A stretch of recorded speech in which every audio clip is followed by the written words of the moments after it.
Isang bigating negosyanteng Black American na harang sa Egypt Customs dahil sa halos 2 kilong kwintas na daladala niya, na ayon naman sa kanya o sa paliwanag niya, ito ay personal niyang ginagamit at ayon sa caption niya ay kailangan niya itong i-claim dahil sinusubukan ngang kunin ito sa kanya. Pero kailangan daw niya magpakita ng proof na suot niya ito para ma-release ang kwintas niya.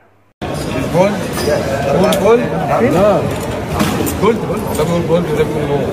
No, This is diamond? yes, This is diamond. what's the problem?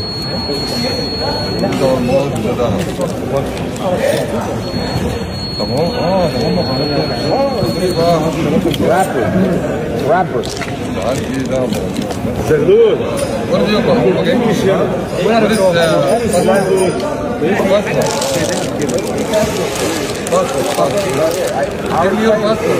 Famous. Be famous, look.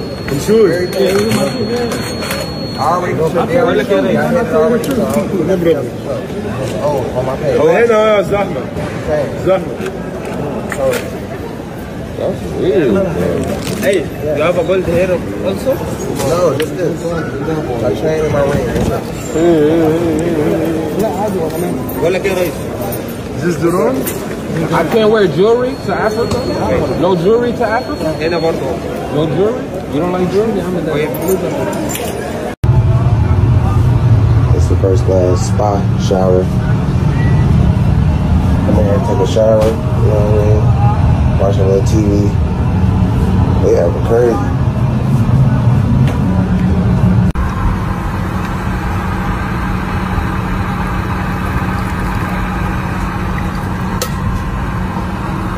Thank you.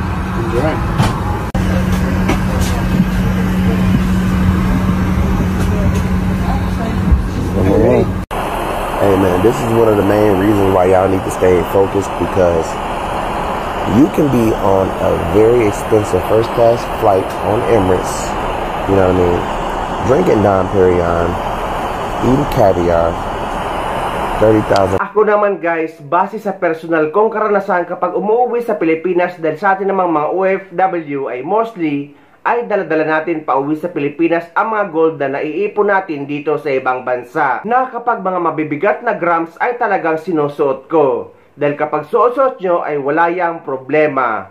Pero sinisiguro ko na lagi kong dalang resibo na nakapangalan sa akin na proof na iniipon ko ito. Ang nilalagay ko lang sa akin personal handbag, sa hand carry at sa laptop bag ay yung mga maliliit na grams, pero hindi ko nilalagay sa iisa lang na lalagyan. Pero kapag ganyan naman na halos 2 kilo ang daladala nyo, ay kailangan nyo yan i-declare dahil pwede talaga yan kumpiskahin.